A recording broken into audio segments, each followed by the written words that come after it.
Isabel. Mira, no quedó ni una sola casa, hermano. Ni una sola casa quedó. Lo que era Santa Isabel, las playas no hay. La casita de Doña Aleja, no hay nada, ñaño. No hay nada. El río Zamora se llevó todo a su paso. Las imágenes desde el aire revelan la magnitud de lo acontecido.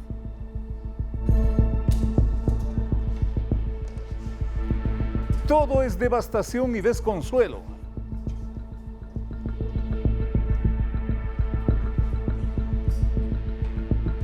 La cifra de fallecidos por poco llega a la decena.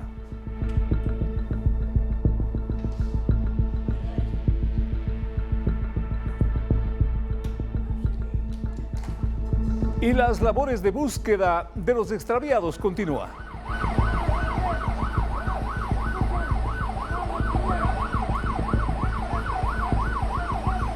Maquinaria pesada y rescatistas buscan por todas partes a ver si encuentran a alguien con vida.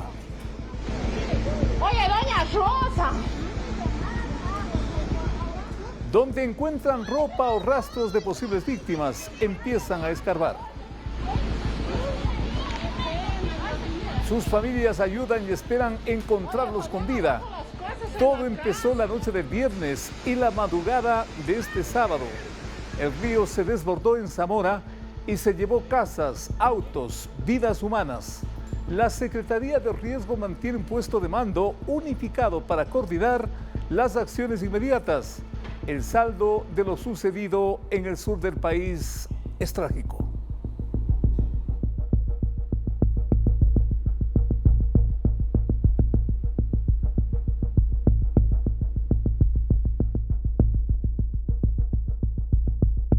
Mira, no quedó ni una sola casa, hermano. Ni una sola casa quedó. La parroquia Guadalupe quedó casi sepultada por el lodo tras el desbordamiento del viernes del río Zamora en el cantón y provincia del mismo nombre.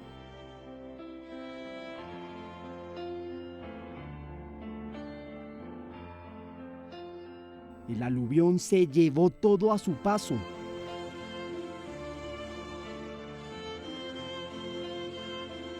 Casas, puentes y vidas humanas.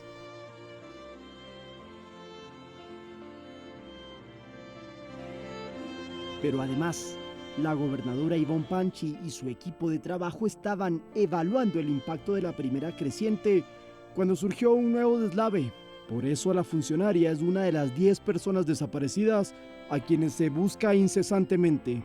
Esta es, por cierto, la última entrevista que brindó Panchi. Llegamos solamente hasta la cascada que se formó el año pasado en el 2025, que era muy pequeña y que ahora en invierno ha crecido bastante y lamentablemente ha causado un daño importante en la carretera.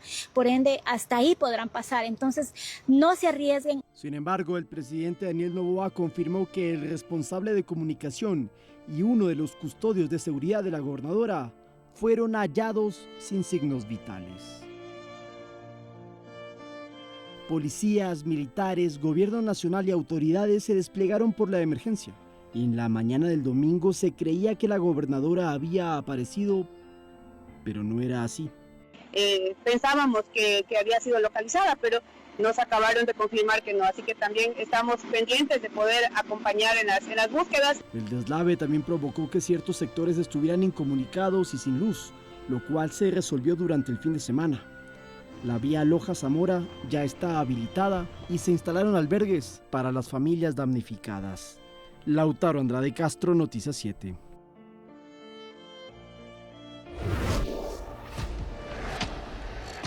Veamos ahora las cifras de esta nueva tragedia del aluvión en Zamora, las afectaciones preliminares. Tenemos 9 fallecidos, 38 heridos, 9 personas extraviadas. Las familias afectadas llegan a 74, vale decir 300 personas en el sector de Zamora. La cifra preliminar de heridos es de 38 y 9 personas desaparecidas. Es el resumen de esta nueva tragedia por el desbordamiento de este río que causa tanto daño y tanto perjuicio a los habitantes de ese sector del país.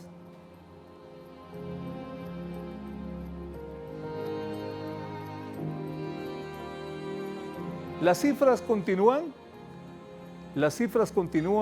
porque los daños son múltiples. Existen personas que inclusive están a la espera de ayudas para los cuales se ha coordinado un plan de emergencia y justamente tenemos los siguientes datos de este aluvión. Las familias damnificadas llegan a 48, vale decir unas 200 personas. Las viviendas afectadas son 50 en total, medio centenar de viviendas afectadas. Hay un puente destruido. Los bienes privados afectados llegan al número de 23. 300 personas agrupadas en 74 familias están afectadas por estas inundaciones, por este aluvión y el desbordamiento fundamentalmente del río Zamora.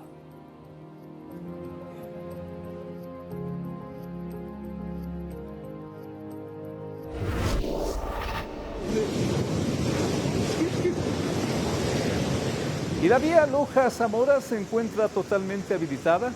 Maquinaria de infraestructura y transporte del gobierno ha realizado la limpieza en zonas donde existieron deslaves. Se realizaron trabajos de alcantarillas para que el agua y el material fluyan y no causen los problemas en la vía. Se recomienda circular con precaución por esta zona del país y atención a lo que señala el Instituto de Hidrología. En Zamora Chinchipe, en las próximas horas se prevé cielo nublado con lluvia ligera. Cielo nublado con lluvia ligera es el pronóstico técnico para esta zona del país.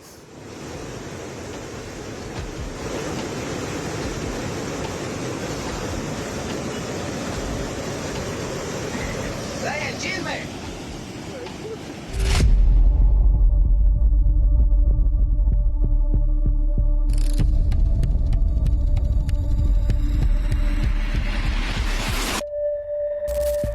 ¿Cómo se llama usted, señor? ¿Cómo se llama usted, señor? Señor Darío, por favor, ya, levántese y tome asiento. El alcalde de Machala, Darío M., fue detenido por presunto enriquecimiento ilícito. Detectaron varias empresas privadas fantasmas con movimientos de más de 6 millones de dólares. Una de ellas, al parecer, brindaba servicios al propio municipio. Junto al alcalde fueron detenidas 2 personas más, Darío M., Carmen Che, Andrea I., amiga cercana del burgomaestre Darío M. El Ministerio del Interior afirmó que los detenidos buscan medidas sustitutivas a través de sus abogados. Se afirmó además que grupos de inteligencia se despliegan al sitio para evitar que se reciban coimas y detectar a los coimadores. Entre las empresas fantasmas están bananeras y constructoras. Algunas de ellas fueron entregadas a terceras personas. Varias empresas fantasmas que han sido utilizadas para el movimiento de dinero. Una empresa en particular que formó él en el año 2025, donde él es dueño del 90% de las acciones y da servicios al municipio de Machala. Como comprenderán, son cosas que no pueden suceder. Movimientos que superan los 6 millones de dólares, movimientos y cheques y retiros en efectivos por cerca de 750.000 dólares que se giraban para retirar en ventanilla, depósitos de 400 y 500.000 dólares también en diferentes cuentas, y estos son algunos de los casos que se pudo detectar. Hemos sido muy claros, aquí no hay espacio para nadie en corrupción. No vamos a permitir que esto suceda. En el poco tiempo que la ciudadanía forense, la ciudadanía de Machala se ha podido enterar, todo el mundo ha salido a decir que ya era hora que esto suceda. Mientras tanto, en el sector de Pascuales del Cantón Guayaquil, un aparente intento de secuestro quedó registrado en las cámaras de seguridad. Los sospechosos fueron detenidos por la policía cuando escapaban en el auto por el sur de la ciudad.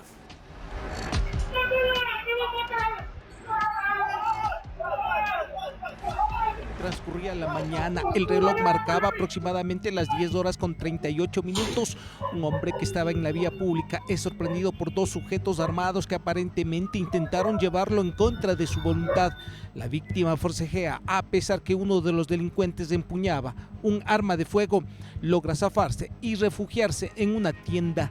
Los presuntos secuestradores, al no lograr su objetivo, salen a precipitada carrera y huyen en un vehículo que los esperaba. Los cuales habían participado en este posible secuestro en el sector sur de Guayaquil. La policía fue alertada del presunto evento delictivo. Inmediatamente agentes motorizados se desplegaron por la zona de Pascuales y con las características del automotor lo ubicaron circulando por el sur de la ciudad. Los sujetos, al verse perdidos, descendieron del automotor con las manos en la nuca. Los sospechosos eran 3 hombres quienes fueron esposados y llevados a la unidad judicial para determinar sus identidades y saber si cuentan con antecedentes. Mediante seguimiento de cámaras se logra interceptar un vehículo participante en este evento delictivo a la altura del Mercado Montebello, por lo cual las unidades logran localizar a dicho vehículo en la gasolinera Primas de la Perimetral. Esperan que la víctima coloque la denuncia respectiva para evitar que vuelvan a las calles en las próximas horas. El aparente delito quedó registrado en cámaras de seguridad, un caso que hasta ahora es manejado como tentativa de secuestro porque a la víctima no le dispararon. Iván Casamen, Noticias 7. Y no solo eso, en Mapasingue del norte de Guayaquil, la policía allanó un supuesto centro de acopio que era utilizado por la delincuencia. También se logró decomisar droga y armamento de grueso calibre.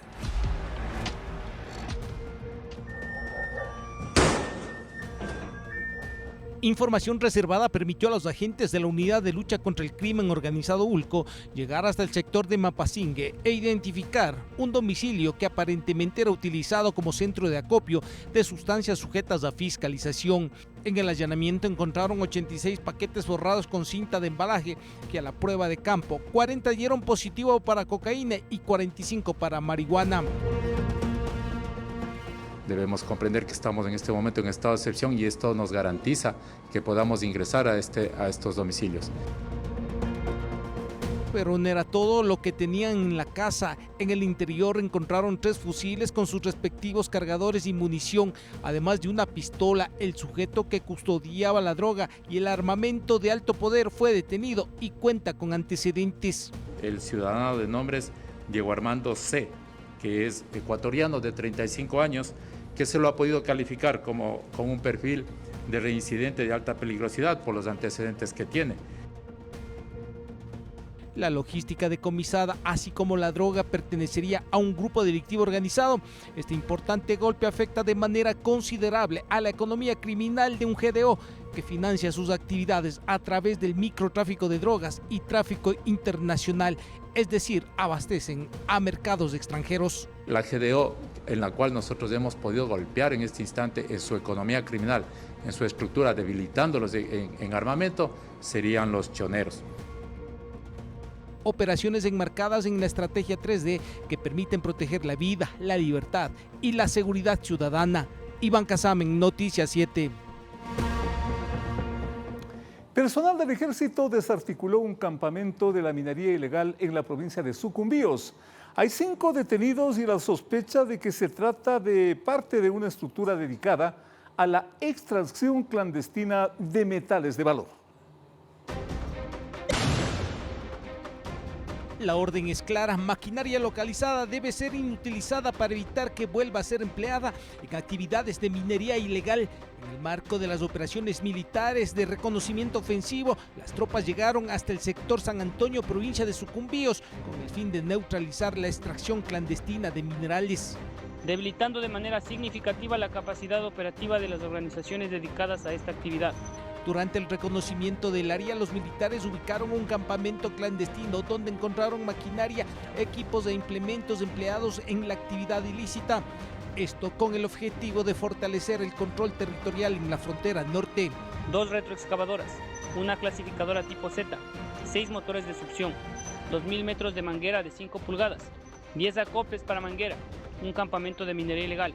En la intervención fueron detenidos 5 ciudadanos de nacionalidad ecuatoriana, quienes junto a los indicios encontrados fueron puestos a órdenes de las autoridades competentes. La operación representa una afectación económica de miles de dólares y debilitando de manera significativa su capacidad operativa. Esta operación representa una afectación superior a los $210.000 a las economías ilícitas vinculadas con la minería ilegal. Operaciones militares permanentes para combatir la minería ilegal y proteger el patrimonio ambiental de la región amazónica. Iván Casamen, Noticias 7.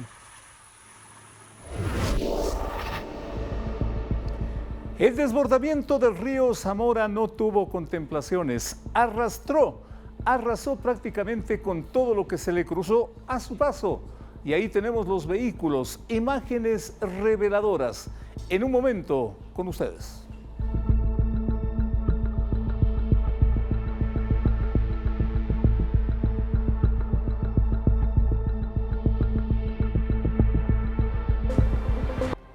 Replicar el modelo del presidente de El Salvador, Nayib Bukele, en Sudamérica podría contener el crimen en la región. Esto es lo que cree el asesor del secretario de Seguridad, Helber Erzman, y que confirmó que los logros de Bukele no solo han restaurado la paz y la esperanza en su nación, sino que también han permitido un desarrollo económico de ese país.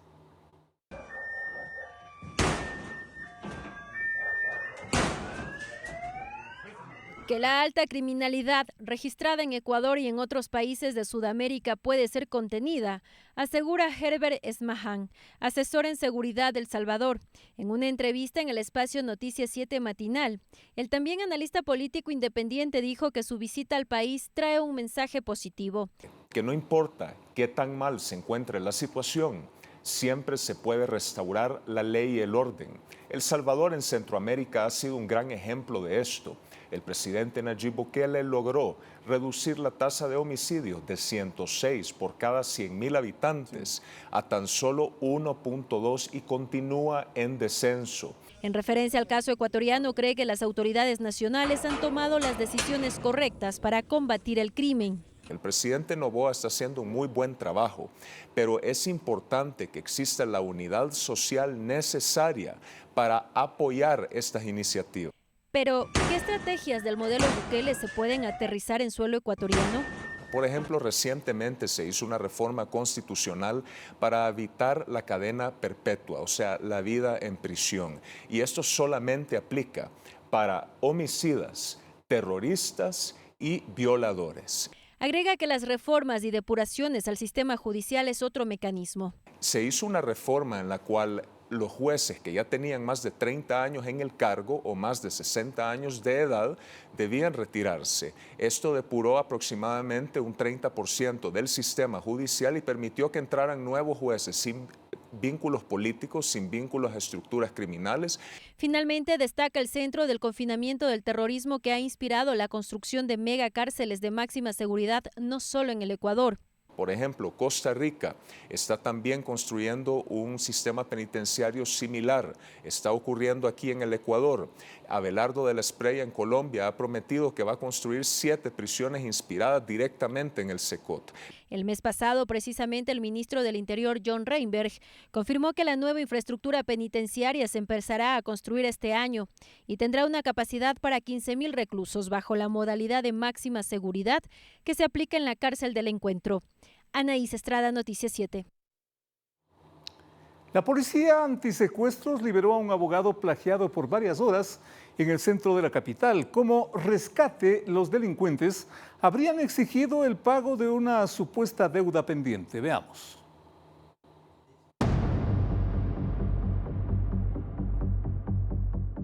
Adentro de este conjunto habitacional en San Roque, centro de Quito, lo encontraron.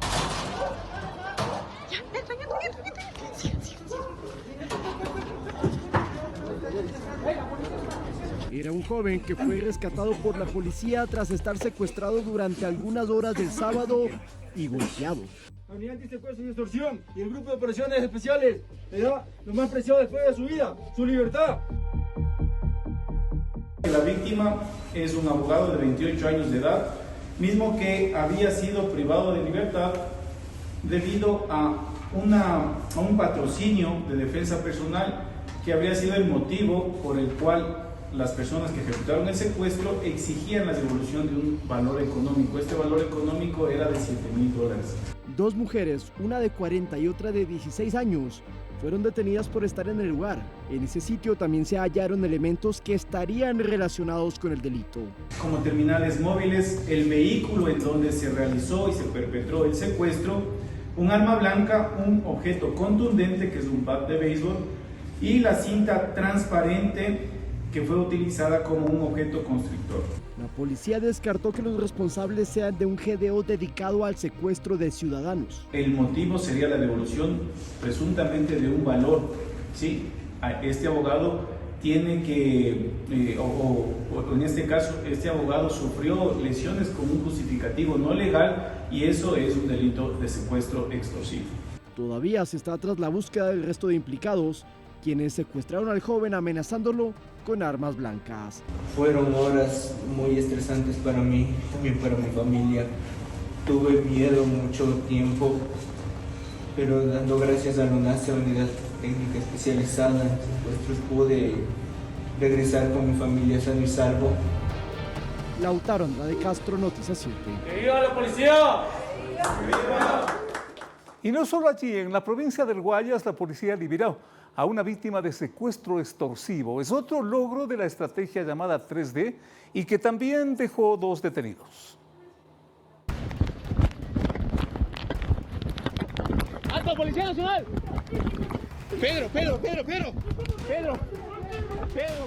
Agentes de la UNACE con apoyo de elementos del Grupo de Intervención y Rescate GIR llegaron hasta el sector de la Garza Roja en el cantón Daule para rescatar a Pedro R., comerciante secuestrado días atrás. Pedro, la Policía Nacional, la UNACE te acaba de devolver. Sí.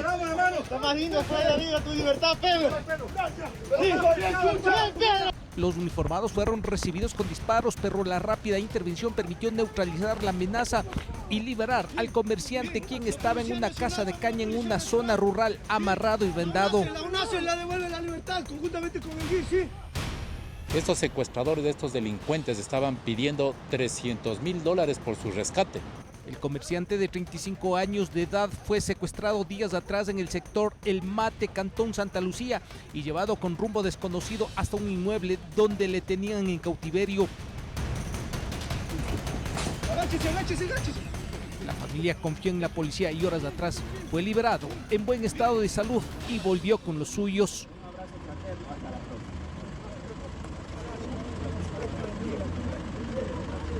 Gracias a Dios por la Policía Nacional, también por la UNACE, amén.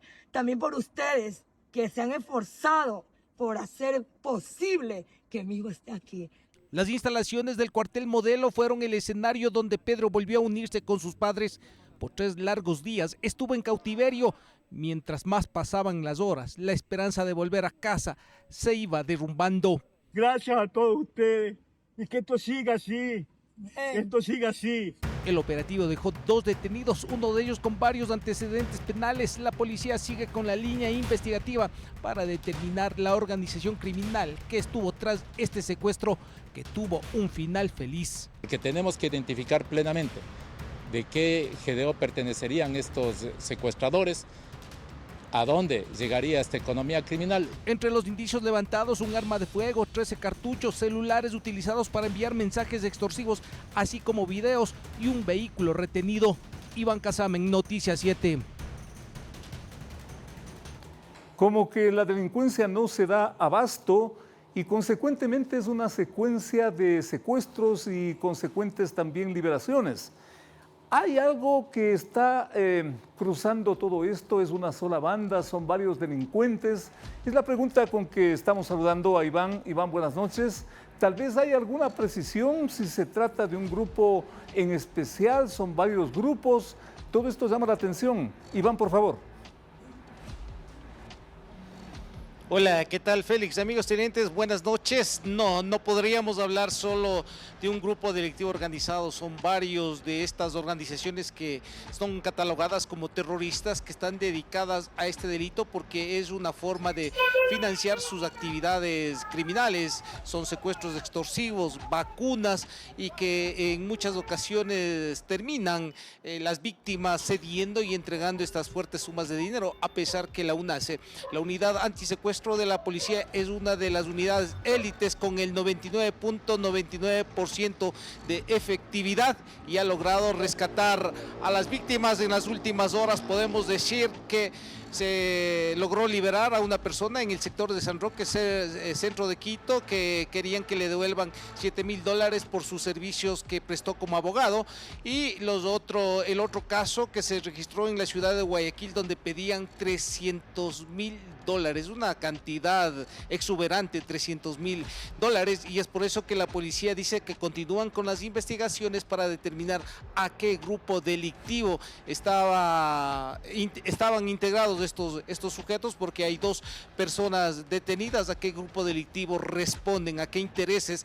Porque, como te manifestaba Félix, no es un solo grupo, sino que la delincuencia organizada se ha dado por hacer este tipo de actividades ilegales para financiar su sistema, su logística criminal. Y sobre esto también hay que resaltar que en el intento de secuestro la pena privativa de libertad es de 1 a 3 años. Si es que hay agravantes se puede sumar, pero también aquí lo que nos explicaba el jurista Leonardo Tipán es que estos delincuentes se acogen al proceso abreviado y salen en libertad en 6 a 8 meses y siguen delinquiendo. Escuchemos lo que dijo sobre las penas de este delito el jurista Leonardo Tipán.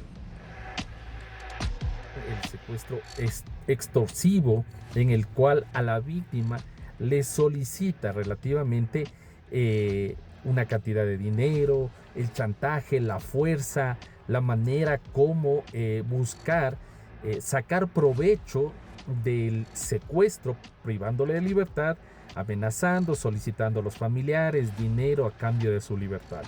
Esta pena está justamente establecida en el artículo 162 del COI, con una pena de reclusión de 12 a 14 años de cárcel.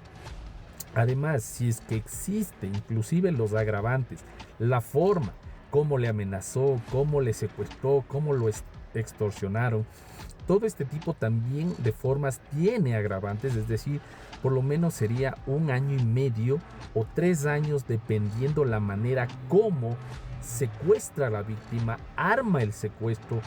Ese tipo de actos, por supuesto, van a sumar.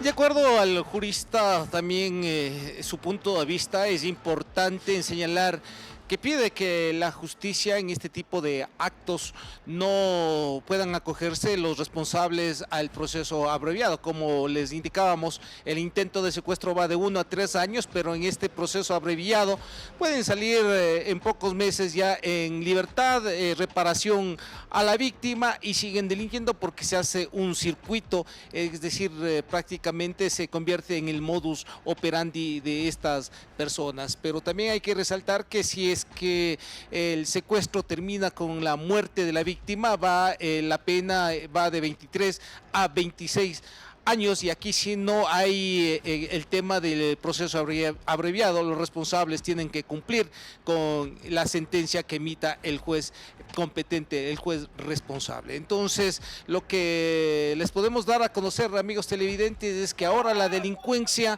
ya no opera como antes. Hacían un estudio y eran las víctimas personas que tenían un poder económico bastante alto, empresarios, comerciantes. Ahora se ha convertido este tipo de delitos en un delito de oportunidad, es decir, atrapan a las personas y les extorsionan por $200, $300, aunque como en el caso de Guayaquil pedían $300,000, pero se quedaron sin nada y hay 2 detenidos. Con esta información nosotros regresamos. Félix, amigos televidentes, una buena noche.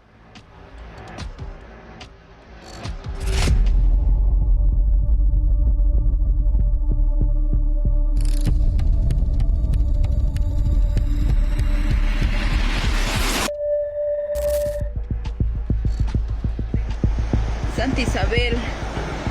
Mira, no quedó ni una sola casa, hermano. El río Zamora se fue contra todo lo que tenía por delante. Santa Isabel, las playas no hay. La casita de Doña Aleja, no hay nada. Las imágenes aéreas revelan la magnitud de este nuevo siniestro. Todo es destrucción y es desconsuelo.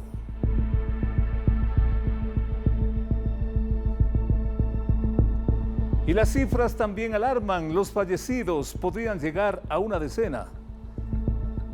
Las labores de búsqueda de los extraviados continúan hasta horas de la noche. Maquinaria pesada y de los rescatistas buscan por todas partes. Si algo encuentran, eso constituye una señal para escarbar y tratar de encontrar a alguien con vida.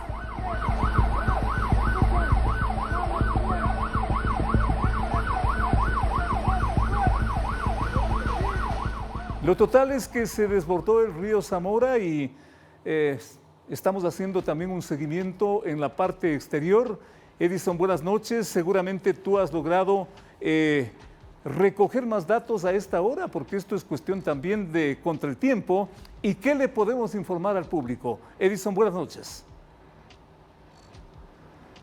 ¿Cómo estás, Félix? Un saludo. Así es, lamentable y crítica la situación que se vive en el sector de Santa Isabel, en la parroquia de Guadalupe, pues en la provincia de Zamora Chinchipe. Como ya vimos las imágenes, carros totalmente enlodados y totalmente destruidos. Se fue prácticamente toda la ladera de la montaña, esto provocado por las fuertes lluvias. Del balance hasta el momento constan de 9 personas fallecidas confirmadas, también al menos 10 personas desaparecidas, y justamente bomberos tanto de la provincia de Loja, de Zamora Chinchipe y de las en sus alrededores ya se han concentrado. Estamos hablando de al menos 150 elementos que ya se han pues trasladado a la zona justamente para tratar de buscar a las personas desaparecidas. Al menos 10 personas no se tiene rastro, y entre ellas está la gobernadora de Zamora Chinchipe, que se llama Ivonne Panchi. Ella prácticamente se perdió el rastro, ya que ella estaba en los momentos, justo cuando se acercaba pues en horas de la noche a atender la emergencia en la parroquia de Cansama. Pues ahí prácticamente fueron los últimos segundos en las que se la vio. Y no sé si es que estamos con las imágenes ya, producción. Hay un video justamente donde se la ve unos pocos segundos. Si las pueden ubicar en las imágenes, ella... Así es. Ya vamos a ver con las imágenes, amigos televidentes. Se la ve con una chompa morada. Así es. Ahí están las imágenes. La gobernadora se la ve unos pocos segundos, ¿no? Mientras está pues tratando de supervisar las labores de rescate y también de atención a los afectados. Es la que está con la chompa morada. Este es el último registro de la gobernadora Ivonne Panchi, que hasta el momento no ha sido localizada. Vale también recordar, amigos televidentes, que también está parte de su equipo de trabajo, también están desaparecidos, mientras que 2 personas que corresponden a los nombres de Víctor Hugo Arias Herrera y también Luis Granda, esas 2 personas que también formaban parte del trabajo de la gobernadora Ivonne Panchi, ya fueron rescatados, pero lamentablemente sin vida. Lo que fueron rescatados fueron sus cuerpos. ¿Qué es lo que pasa en esos momentos? Vamos a escuchar en esos momentos. La Fiscalía General del Estado ha realizado el levantamiento legal de los cuerpos de las siguientes personas: Víctor Hugo Arias Herrera, Miguel Ordóñez, Santiago Sanimba Antún, María Rosa Sucunuta Quituizaca, Carmen Inés Pineda, Gilberto Humberto Amay, María Mireya Quesada, Walter Quesada. Además, entre las víctimas consta un niño de aproximadamente 1 año y medio de edad, que por supuesto no se tiene el dato oficial sobre los nombres. Están realizando estas labores, la búsqueda respectiva, con lo que hay a la mano, pero los familiares están aquí en este punto desplegados para poder asimismo realizar una vigilancia bastante minuciosa, una vigilancia que les permita a lo mejor identificar de manera inmediata a algún familiar que pueda ser localizado en este punto y que no pase la situación a lo mejor de un momento doloroso a algo que sea peor. 3 familiares ausentes y no tengo recuperado ninguno de ellos. Señora Inma, 3 familiares desaparecidos. ¿De qué edad? Ya son adultas. Pues ahorita están de puros palos, tierras, todos, y no queremos nosotros encontrarle a las personas que están ausentes lo que pasó, pero al momento no estamos encontrando nosotros. Es un dolor bien grande. Aun cuando no sean familiares, pero es bien grande lo que pasó con todos los familiares de personas. No, claro, no, eso hay más personas, entonces no, hay niños que desaparecidos y no aparecen.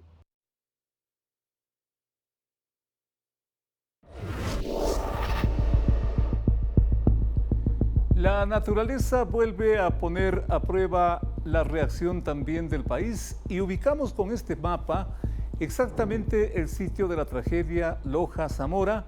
Allí tienen ustedes el recorrido justamente del río Zamora, un recorrido de 260 kilómetros. Desemboca en el río Santiago. Allí tienen ustedes la ubicación, el mapa, y una parte pues de ese recorrido se desbordó este fin de semana y está produciendo estos efectos. La zona afectada es la parroquia Guadalupe, en la zona de Santa Isabel del cantón Zamora. La parroquia Guadalupe, Santa Isabel, cantón Zamora, exactamente el sitio de esta nueva tragedia.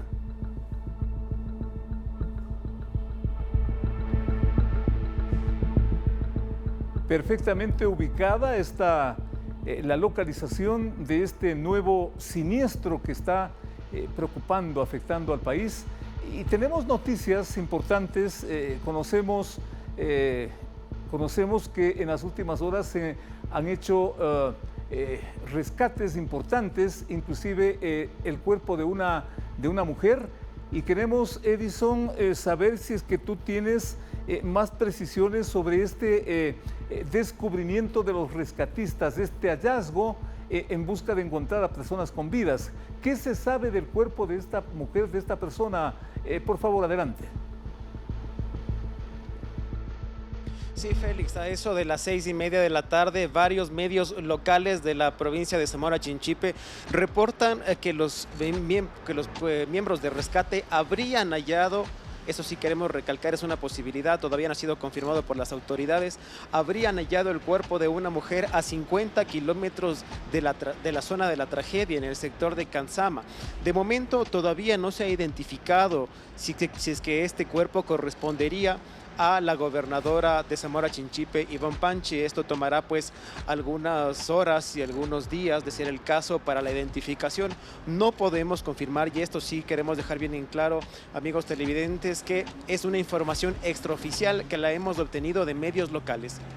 No podemos confirmar todavía si es que se trata o no de la gobernadora de Zamora Chinchipe. Esto tomará pues varias horas. A las 6:30 de la tarde, es decir, hace aproximadamente una hora, se halló pues a la mujer esta a 50 kilómetros de distancia del momento de la tragedia, que por el momento ya deja 38 personas heridas y cerca de 500 personas afectadas, sumado a las decenas de viviendas destruidas y también el colapso de un puente y varias carreteras que por el momento pues están totalmente cerradas al tránsito vehicular. ¿Qué está haciendo el gobierno? ¿Cuál es la ayuda que se ha brindado desde el gobierno central? Lo vamos a ver en el siguiente reportaje. El desbordamiento del río Zamora provocó un aluvión que arrasó viviendas y vegetación, causando una emergencia en la provincia de Zamora Chinchipe, zona fronteriza con el Perú. Tras 3 días del hecho, las autoridades gubernamentales a través del COE Nacional presentaron un nuevo reporte del trabajo en marcha para asistir a la comunidad, resaltando que encontrar a las personas desaparecidas es una prioridad. Estamos con la prioridad número 1 de buscar a todas las personas afectadas, incluyendo a la gobernadora. Roberto Luque, ministro de Infraestructura y Transporte, es quien lidera las acciones del COE en la provincia. Una de las metas es construir un proyecto habitacional para las familias damnificadas. Y el reporte de riesgos es de cerca de 50 viviendas afectadas. Ya se ha dispuesto de que se tiene que hacer un proyecto habitacional en respuesta a estas personas afectadas. La atención a las casas de salud y hospitales de la provincia es otra de las prioridades, de acuerdo a lo anunciado por el gobierno. Ahí, con la ayuda de las Fuerzas Armadas, se va a trasladar desde Quito hacia Zamora ciertos insumos médicos que estaban haciendo falta y aparte también ciertos otros a Loja, que funciona como un hospital regional. Una de las tareas pendientes es el restablecimiento de servicios básicos en algunos barrios afectados. Son en total 4 barrios y lo más preocupante era un hospital que entiendo ya está abastecido. Ministerios como Defensa, Gobierno e incluso la Secretaría de Gestión de Riesgos junto a representantes de esas carteras de Estado permanecerán en el lugar para trabajar de forma conjunta. Sofía Vintimilla, Noticias 7.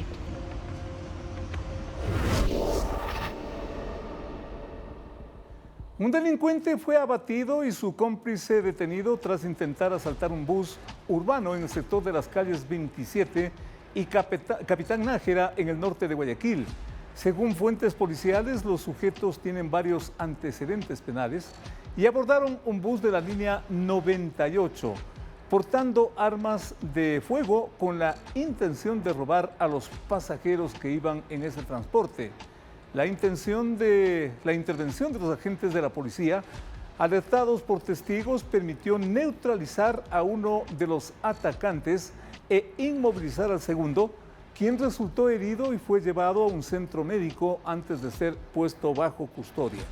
El hecho reaviva el debate sobre la seguridad en el transporte público, mientras vecinos del sector expresaron alivio por la rápida actuación de la policía.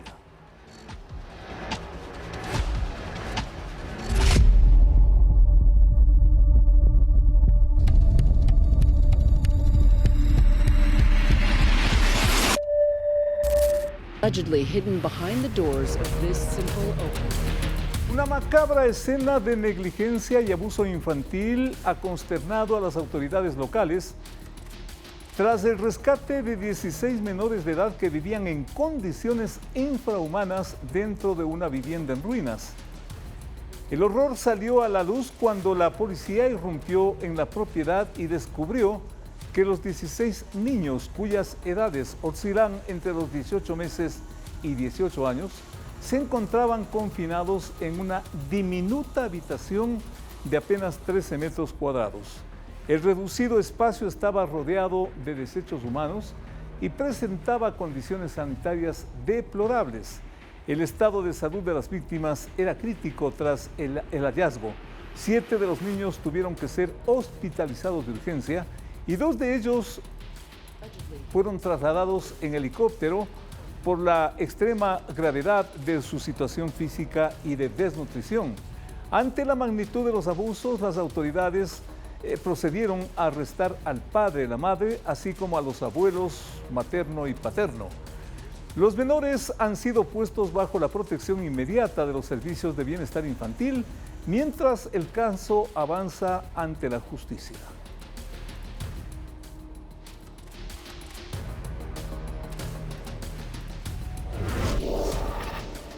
Más de 3.500 fallecidos y 30.000 personas que son buscadas, informa el gobierno venezolano tras 12 días del doble terremoto, cuyas víctimas y daños aumentan prácticamente a diario, haciendo aún impredecibles los totales de esta tragedia en Venezuela. A 3.535 aumentaron los muertos y a 16.740 los heridos, pero la tragedia continúa. El sistema web creado para buscar desaparecidos ya suma 30.000 casos. Los 50.000 que se teme no son tan aventurados. Entre los fallecidos hay 35 españoles y a 140 se los sigue buscando en medio de las 17.854 personas que se quedaron sin vivienda. El gobierno creó un grupo militar especial de tarea, aunque en muchos lugares la gente sigue reclamando ayuda. Se han repartido 1.000 toneladas de alimentos, la mayoría envíos del exterior. Técnicamente, tras 10 días de espera, la esperanza de vida disminuye. En este caso, ya son 12, desde el 24 de junio, cuando la tierra produjo la peor catástrofe natural de Venezuela en lo que va del siglo. Félix Narváez, Noticias 7.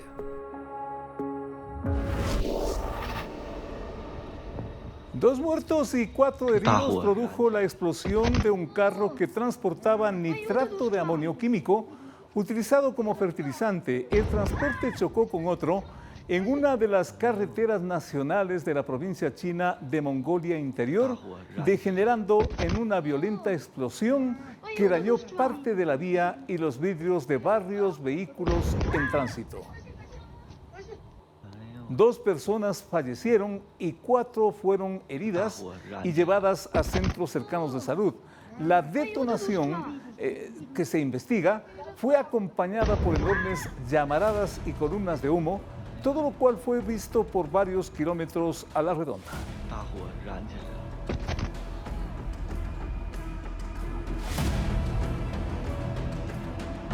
Volviendo al país, propietarios de inmuebles cuestionan el proyecto de reformas a la ley de inquilinato que establece la posibilidad de no pagar una garantía en contratos de arrendamiento. Muchos de los inquilinos están a favor de esta medida.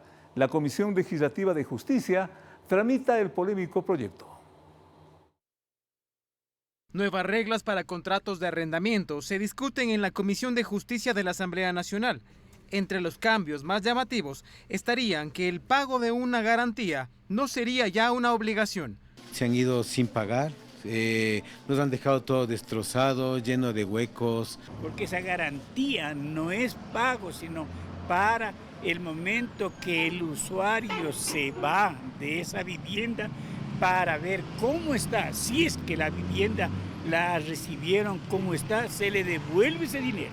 De su parte, inquilinos o quienes arriendan locales comerciales apoyan la medida. Es el caso de don Fernando Almagro, que tiene un negocio de comidas. Me parece bien que no se pague la garantía, pero por regla general la garantía siempre se pierde.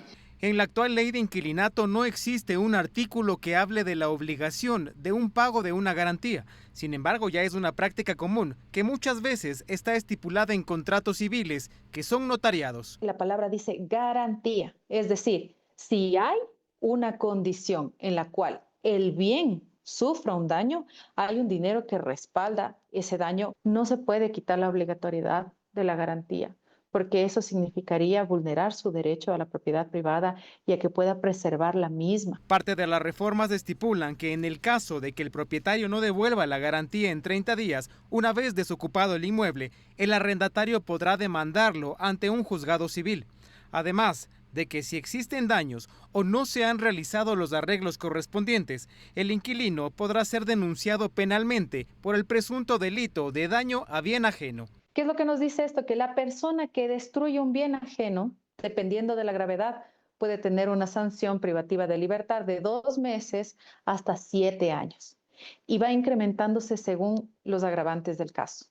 Tome en cuenta que entrar en un litigio por un contrato de arrendamiento implica costos de abogados, mediación y sobre todo tiempo. El paquete de reformas a la ley de inquilinato ya pasó un primer debate en abril y faltaría un segundo debate para que llegue al análisis del Pleno del Legislativo. Edison Saavedra, Noticias 7. Un lote de 147.000 unidades y dispositivos médicos entregó el gobierno en Morona, Santiago. Las autoridades mencionaron que la inversión fue de aproximadamente $41.000.